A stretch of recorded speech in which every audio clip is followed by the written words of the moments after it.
Gracias, poeta, por acompañarnos. Un abrazo. Gracias a ti. Vale. Bueno, aquí a mi lado un narrador y poeta, Alexis, y aquí al otro lado tu hermano, José. José, Que no. que yo también me llamo José, pero en segundo nombre. Tú eres Alexis José. Y él José Gregorio. ¿Y eres mayor o menor? Yo soy mayor. Yo soy mayor. O sea que tenía que aguantártelo toda la vida. No, sí, de verdad. No es mentira, estudiamos juntos, yo soy mayor. Nuestra madre era maestra y nos dio clase y nos dio, bueno. Y esta es una de las casualidades que no sé cuántas veces se le ha dado. Usted que sabe esto. Presentar el libro el mismo día. De dos hermanos. Bueno, no. Así que, o sea, a mí esto no estaba planeado. Estas son cosas Cosas maravillosas. Maravillosas. Y le digo, viendo esta preciosura, sería mi sexto hijo. Tengo 4 físicos y dos de papel. Pero esto es una belleza. Qué bueno que le guste. Bueno, poeta, tenemos hoy entonces el gusto. Su hermano está sin luz en Bogotá. Él está en Mérida. En Mérida. Tuviste el mensaje. Él me dice que 3 veces se ha ido la luz cuando ha intentado presentar. Y esta es la cuarta, creo. Bueno, estaba esperando, no sé si te ha comunicado contigo después, no sé, porque eso me lo envió hace 15, 20 minutos. De todos modos, puedo hablar por él porque lo conozco en sumo grado, ¿no? Es mi hermano menor. Tenemos hasta los mismos, sin ser morocho, tenemos los mismos números de cédula, varían en un solo número. Tantas casualidades. Estudiamos en la misma universidad, estudiamos en Mérida, nos acogió Mérida. Él es licenciado en educación, yo soy licenciado, él es licenciado en educación y en historia, yo soy licenciado en educación y la vida me ha regalado 2 títulos más. Uno, y a Maracaibo, yo a Maracaibo la tengo que querer mucho porque cada vez que vengo es para algo especial. No vengo mucho. Se graduó mi esposa aquí, se graduó mi primera novia aquí en el Teatro Baral y no pude entrar ese día. Son cuestioncitas que no debería estarle diciendo, pero son muy hermosas, ¿no? Pues el rencor queda. Eso es poesía también, Y me gradué en la UNICA en comunicación social también en el 2006. Y bueno, y cabalgando en esto porque tampoco es que me termino, no sé, una pregunta que siempre me hacen, que si uno es escritor, no sé. Ahí sí diferencia entre mi hermano y yo. Él sí se cree escritor, yo todavía no me he creído el cuento. Yo creo que la vida al final me va a decir si sí o si no, y sin importar mucho si guste o no. O sea, yo creo que esto deja de ser mío en el momento en que ya se hace libre. Es el caballo indómito, es al contrario del caballo que se trae a domarse, ¿no? En este caso, el caballo que se desdoma, le llamaría yo. Deja de ser un caballo domado y bueno, se va hacia la naturaleza y la naturaleza, que son los lectores en este caso, dirán qué es lo que sucede. Bueno, Alexis, cuéntanos un poco. Tu libro se llama Relatos desorbitados. Cuando uno lee eso, piensa en el cosmos, quizás por las órbitas, ¿no? Pero realmente trata de otro tipo de órbitas, unas órbitas más domésticas, da un poco más a eso, más a lo terrenal, porque yo pienso que todo cuento, y no sé si tenga la razón en esto, sea real o irreal, termina naciendo de algo real. Entonces se une, es la unción entre lo real y lo irreal. Por eso es que estos relatos son desorbitados. Porque primero la órbita que yo mido es la órbita, haciendo el símil con la órbita química, esa de las órbitas. Yo estudié un poquito de biología cuando me gradué en educación, del principio de incertidumbre, de que no se sabe dónde está el electrón. Bueno, esto es desorbitado por eso, porque tiene historia de Boconó, que es donde yo nací, tiene historia de Mérida, tiene historia de La Habana, a un viaje que hice a La Habana, y de Maracay, que también son 4 ciudades. Entonces, la locación varía también la órbita temporal, porque a veces como los escritos terminan haciéndose intemporales. Entonces, son desorbitados por eso. Terminan uniéndose porque los cuentos se unen en la realidad de una persona. Todo sale de lo que uno vivió, de su vivencia. Y yo pienso que todos los que estamos aquí, en la medida, somos escritores. Escribimos todos los días. Escribimos, usted lo dijo del poeta Mazzaroni. Pedro Mazzaroni. Mazzaroni. Él es un escritor y hay formas. Yo quizás no logro llegar a escribir todos los días. A mí me cuesta escribir todos los días porque escribo cuando ya me aprendí a conocer, cuando me ayuda el teléfono, cuando la computadora me ayuda, cuando tengo el ánimo para escribir, cuando a veces yo hago troto y hago deporte y un cuento sale en un trote, pues de aquí a 2 kilómetros más. Pues. Y bueno, eso es lo que uno va cimentando en la vida con los relatos. También hago un poco de poesía, que es el libro que está allá, que es un libro que le traje el poeta y que lo agarré, que se lo debo, pues se lo voy a dejar pero le voy a dejar uno mejor. Fíjese. Aquí hay, estos son varios poemas que escribí hace años y un cuento. Aquí hay un cuento que se llama Memorias de un hombre equivocado. Es la historia de una persona que no es que es equivocado en su esencia, ¿no? El equivocado está cómo maneja las situaciones en un pueblo que era muy rural. El pueblo mío, como todos los pueblos hace 70 años, eran muy rurales, ¿no? Y eso va con la evolución. Entonces, acá hay poesía y hay un cuento. Y también, para nombrar, también estoy trabajando en un poemario futuro que cuando esté bien ya terminado se lo haré llegar aquí al poeta. Yo pienso que los nombres, uno lo que más le cuesta es el nombre, pero por ahí les doy hasta un dato. Se llama, o se va a llamar, no sé, eso también a conciliación, yo pregunto mucho. Poemas del Entremuro. No sé si... Y bueno, poeta, en eso estamos, en escribir, en hacer lo que se puede, en buscar, dejar una huella, porque a veces las huellas que uno deja no son huellas muy tangibles para los demás, son huellas intangibles. Yo no sé, por acá lo digo, poeta, lo habrán dicho muchas personas. Estos personajes, a veces, que uno inventa o que son reales, duran más que la propia persona. Muchos de ellos te duran miles de años. Vamos a hablarles de los de García Márquez.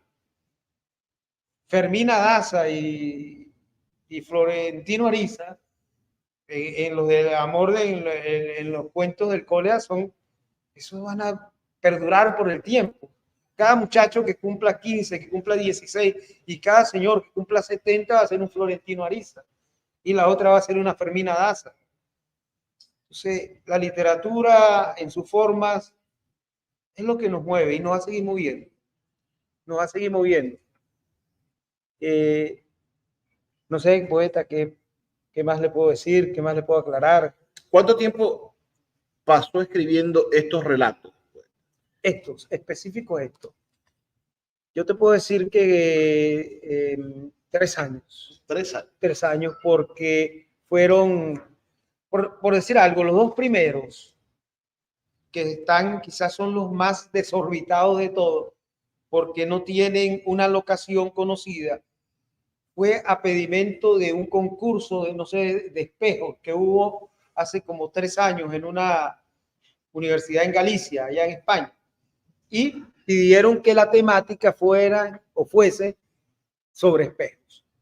Entonces, se me fueron 2 meses, pero los otros, por decir algo, los de Mérida fueron anteriores, el de Maracay fue posterior, los de La Habana fueron en otro tiempo y los de Boconó, que aparecen aquí de último, fueron los últimos en ese orden cronológico, ¿no? Porque van como por pareja, pues no sé si te diste cuenta.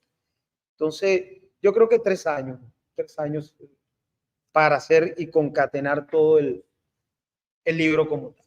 ¿Por qué escribir primero poesía y después narrativa? ¿Por qué? Porque la poesía pues la poesía fue primera. Mis primeros bocetos de poesía fueron a los 18 años cuando estudiaba en el Liceo Juan Bautista Talacosta, en Boconó. Y esos eran rescatables, muchos de esos poemas quizás eran rescatables, pero uno los escribía a papel y muchos se perdían. Entonces, después intenté hacer como un ejercicio mental de recuerdo y salió esto que está más o menos acá en estos poemas. El otro, del que les dije, que se va a llamar Relatos, Poemas del Entremuro, ahí estoy escribiendo. Y también yo no escribo mucho, escribe más mi hermano, ese sí escribe todos los días, yo no. Que voy a montarme en unas crónicas. Eso estoy, y muchos de los escritos que envío por acá, a veces los envío al grupo, al final de cuentas me va a generar quizás las crónicas de Boconó, pues. Crónicas de Boconó, porque hay unas crónicas previas que hay 2 tomos, pero son de otra época. Estas van a ser un poco más modernas. Entonces, en eso estamos. Ajá, pues, y entonces tenemos como que varias estancias en estos relatos desorbitados. Usted explica por qué los llama desorbitados, pero no me ha terminado de decir. Ahí en la primera página lo dice, en la contraportada. Bueno, porque no tienen órbita conexa, son inconexiones, terminan siendo inconexiones.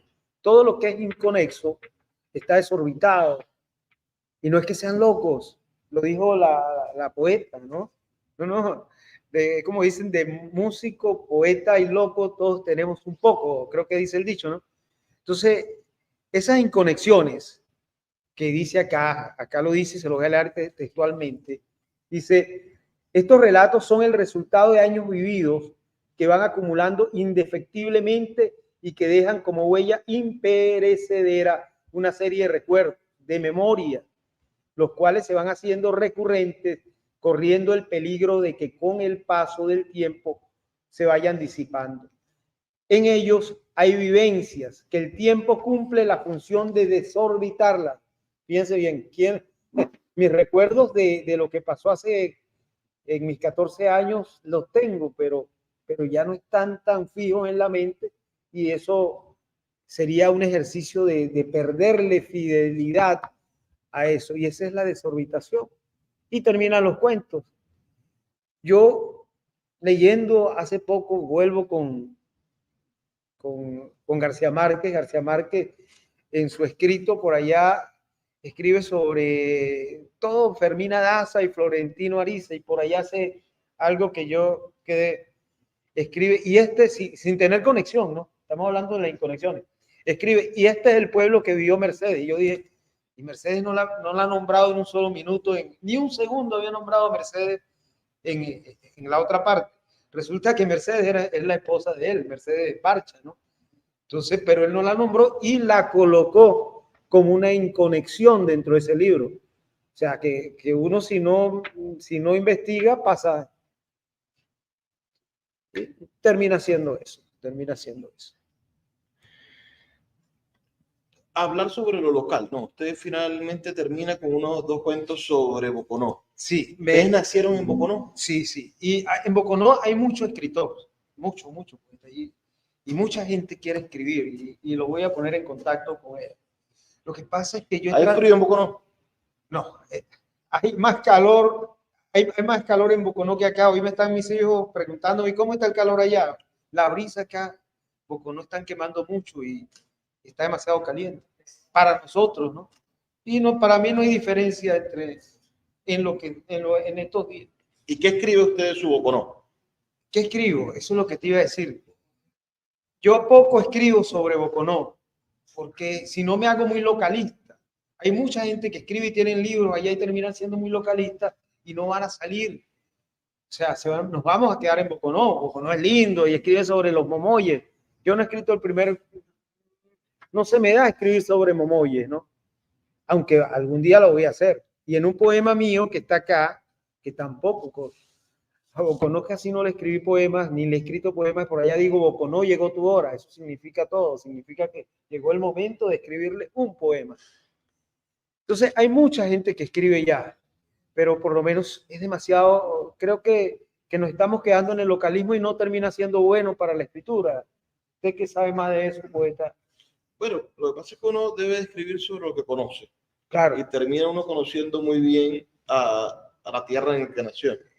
No creo en esos que viven en Maracaibo y hablan sobre París. Si no han ido nunca a París. Claro, claro. Es fuerte eso, pero si nos quedamos en escribir sobre nuestro pueblo en demasía, nos terminamos repitiendo mucho. Allá hay como 30 libros y todos son igual. Todos hablan de Momoy, que el Momoy salió de allá. ¿Ustedes saben qué es un Momoy? No sé qué es un Momoy. Es un Nogmo. O sea, es un criollismo, un localismo de allá que para nosotros un Momoy es una figurita de esa como Rip Van Winkle. Entonces, allá se le llama Momoy, que es un Nogmo, viene de Nogmo, que es una palabra creo que es nórdica, ¿no? Nogmo. Entonces, y ahí terminó para el oído del trujillano, del campesino, el Momoy es un cuidador de aguas, ¿no? Que es un duende y por ahí se va. Entonces, mucha gente escribe sobre eso y sí es bueno, pero hay que escribir, bueno, digo yo, hay que escribir de otras cosas para no hacerse tan repetitivo.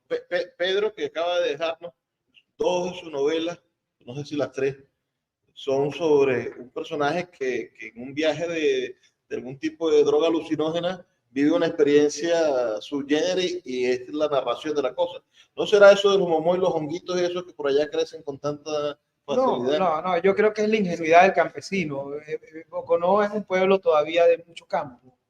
Tenemos mucho campo, estamos rodeados de 3 montañas. Y fue eso, mucha gente le tiene miedo a las quebradas, a una quebrada, a un arcoíris, hay mitos, no pases debajo de un arcoíris porque te ponen tonto el arcoíris. Bueno, y de ahí salen todas esas historias que son muy bonitas y que yo a veces las escribo, por lo menos creo que en uno de mis relatos ahí lo hice, pero muy disimuladamente, ¿no? En las creencias. Pero ya hay muchos, mira, está Ovidio Marín, te puedo nombrar como 10, Luis Cabezas Villegas, que tiene como 5 o 6 libros, y de mucho criollismo, allá se maneja mucho el criollismo y es muy bueno. Libros de unos campos que creo que ninguno aquí sabía que era un momoy. Saquen la cuenta. Entonces, todavía el campo es muy diferente, muy diferente a lo que es la ciudad. Aunque ya no, la ciudad como ciudad es una ciudad. Terminemos entonces, poeta, con un fragmento, léanos un par de párrafos del libro. Un poemario, o un texto del poemario, lo que usted prefiere. Les leo un poema. Vamos a leerle a Camila para el día de la poesía, ¿no? Vamos en el día de la poesía. Claro. Camila. Perseguir a Camila me costó mucho, pues Camila no existe. Cuando la vi por primera vez pensé que era francesa, que tal vez era la diosa glacial del sueño de febrero pasado, pero no era francesa ni diosa, solamente era Camila, la pelirroja telúrica escapada de Atenas. Atraparla en un sueño era mi fin, unir tiempo y espacio aún teniendo que imaginarla, pero fue Camila la que me imaginó. Ahora estoy viejo, Camila murió. Ese es Camila. Y una que es leerles esta poesía que es muy de niños. A mi hija le gustó mucho y la recitaba en el colegio, ¿no? Se llama Oda para el último cuento de hadas. Crispado en octámbulos dolores, el sapo quiso enamorarse de la rana más bella. Ni la rana ni el sapo supieron entender el amor, únicamente pudieron trepar a una roca. Esa es la pregunta y la hija siempre la decía ella en el colegio. Tengo algo a Bryce Echenique, un poeta del Bermejo a lo etílico. La vieja pasión por la vida eterna ha derramado en mí la última garrafa de vino. Bryce Echenique puede entender cómo la universidad no es solo una clase, es también la oración hacia lo abstracto. Es la no comprensión de la vida, es la mujer etílica que se desnuda y se hace copa de vino. Vaya.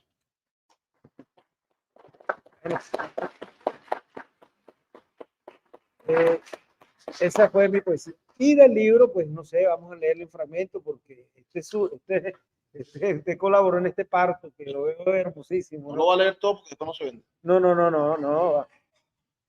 Vamos a leerle algo sobre cuando Humberto Eco estuvo en Mérida, ¿no?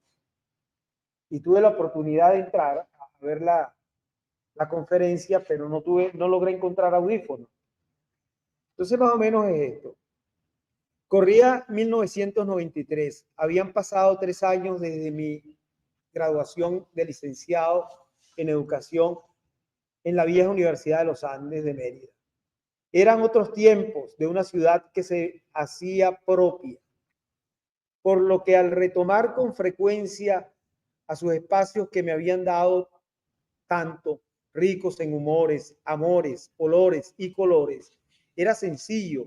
Se veía dentro la simpleza de las oportunidades que planteaban a los ciudadanos seguridad, recreación y amenidad. Ahora bien, lo que quiero relatar sucedió una fría y lluviosa noche de ese año, creo que en noviembre. Tenía una semana en Mérida cuando me enteré que Humberto Eco daría una conferencia sobre semiología en el aula magna de la universidad. Andando por los alrededores de la Plaza Bolívar, vi una reja de la puerta del rectorado, en la reja de la puerta del rectorado, un aviso que me informaba sobre la charla del semiólogo.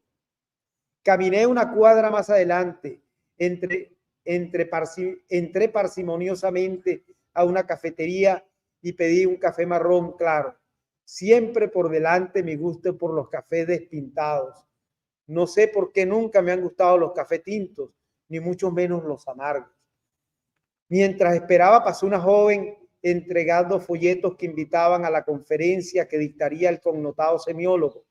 Para mí era una información valiosísima porque me permitiría actualizarme con los conocimientos que se impartirían en la conferencia. Minutos después, cuando me tomaba el café, se acercó Mila, quien era una paisana y pariente muy cercana de mi pueblo, que era profesora de Derecho Romano en la universidad. Después de saludarnos, le invité a sentarse, a lo que accedió inmediatamente. Luego le sugerí que se tomara un café. Segundos después, ella, como dilecta intelectual, me tocó el tema de la llegada de Humberto Eco a la ciudad de los caballeros. Hablamos por varios minutos de lo reconocido que era este personaje de la intelectualidad en el mundo de las letras. Coincidieron nuestras opiniones que Eco bien podía pasearse por el campo estrictamente de la metodología, como podía ser un literato de primer nivel y al mismo tiempo un semiólogo excesivamente respetado. También convergimos en señalar que la conferencia era una muy buena oportunidad para escuchar la propuesta semiológica que se daría en el curso universitario. Cuando estábamos finalizando la conversación, me dijo que pronto se iría a cruzar un doctorado en Derecho Romano en la Universidad de Salamanca, en España. Salimos del lugar y caminamos unos metros más arriba. Quedamos en vernos el día de la conferencia del semiólogo italiano y nos despedimos. Así, la noche de la ponencia llegué temprano al edificio rectoral y precisamente estando en el pasillo para ingresar al aula magna me encontré con María del Valle, una mulata alta, estudiante de Derecho a quien yo conocía desde hacía varios años. Nos saludamos y entramos al recinto con la suerte de encontrar asiento, aunque sin poder conseguir los audífonos necesarios para la traducción del italiano al español, lo cual realmente era un problema nimio, ya que lo importante era escuchar lo que expondría tan ilustre personalidad del universo literario. De hecho, durante los primeros momentos de la disertación no comprendía absolutamente nada, pero con el transcurrir de los minutos pude identificar el tema. Logré percibir que Eco conversaba sobre los orígenes y evolución de las lenguas anglosajonas, romances y el antiguo gaélico. Tampoco puedo aseverar que lo entendía todo. Lo que sí creo es que me ayudó mucho fue que el profesor Gianfranco Parisi, días antes en su materia Fundamentos de Educación, me había enviado como tarea la lectura Esperando a Godot de Samuel Beckett. No obstante, a mis compañeros y a mí se nos presentaba una dificultad, era que en la biblioteca de la facultad no estaba ese libro, por lo que como medida paliativa de esas, eso era otra época, no había esto, acuérdense cuando era en 1986, era biblioteca o biblioteca. Como medida paliativa de esa situación, tuvo que ser el mismo profesor Parisi que nos facilitara un ejemplar de su propiedad que tenía en lengua italiana para que lo fotocopiáramos. Tarea que me resultó muy interesante, aunque a mis compañeros les pareció un sinsentido. Muchos de ellos lo vieron como una banalidad, a lo que el profesor les contestó de una manera muy certera que la educación era, es y seguirá siendo holística. Recuerdo que para traducirlo tuve la ayuda del bibliotecario, que al verme un poco preocupado me facilitó por un mes un diccionario para traducir de la lengua italiana al español. Puedo decir que también me ayudó a entender un poco que el profesor Parisi tenía un marcado acento italiano, puesto que había nacido y vivido en Italia más de la mitad de su vida. Es decir, era italiano nato, hasta que por cuestiones del destino, ya entrado en años, la Universidad de los Andes le ofreció un contrato para que se viniera a trabajar a Venezuela. La noche era memorable. La presencia del laureado intelectual la hacía especial. Ya para finalizar, el semiólogo hizo alusión de su novela histórica más reconocida, El nombre de la rosa, obra que yo ya había leído y que trataba de las aventuras de un monje benedictino del siglo XIV. Por eso para mí fue fácil entender cómo el semiólogo se refirió a William de Baskerville o Axo de Mel o a cualquier otro personaje de la novela. Al finalizar la charla, algunos de los presentes se aproximaron al escritor solicitándole les firmara textos de él que portaba, por lo que también me uní al grupo con la intención de obtener un autógrafo en un libro que había comprado horas antes. Aunque existía un pequeño problema, precisamente no era de su autoría. Tenía en mis manos el canto general de Pablo Neruda. De esa manera me acerqué a él, le estreché la mano y pasándole el libro para tan valioso tesoro, de repente su rostro se mostró sorprendido. Se pasó la mano por la barba antes de decirme en altisonante italiano algo parecido: yo no soy Pablo Neruda. Tomó entonces toscamente el lápiz y escribió su nombre en el libro en una tinta verde, casi imperceptible, pero que dejó para la eternidad una rasgadura en el libro. El libro no tenía la culpa de no ser el nombre de la rosa o el péndulo de Foucault, ni ningún otro del laureado escritor. Así fue con esa tribulación con la que obtuve su autógrafo, con un trazo que por poco rompe la página. Luego María del Valle y yo nos retiramos del recinto universitario. En el pasillo desde lejos vi a Mila, que caminaba como a 30 metros más adelante, en medio de la multitud que abandonaba el lugar. Luego caminamos por la avenida 3 de la urbe merideña en la dirección a Belén, lugar donde vivía María del Valle. Cuando pasamos por el bulevar que queda en la calle adyacente a la Basílica, se me ocurrió una idea de poner en práctica la jerga italiana, por lo cual le sugerí a mi compañera: vamos a la trattoria, tomémonos una birra. Eso es la pequeña historia.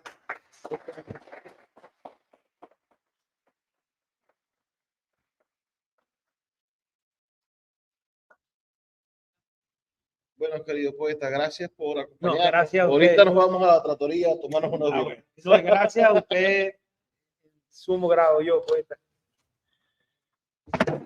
Voy para allá. Sí. Ahora para cerrar este maravilloso evento, antes de que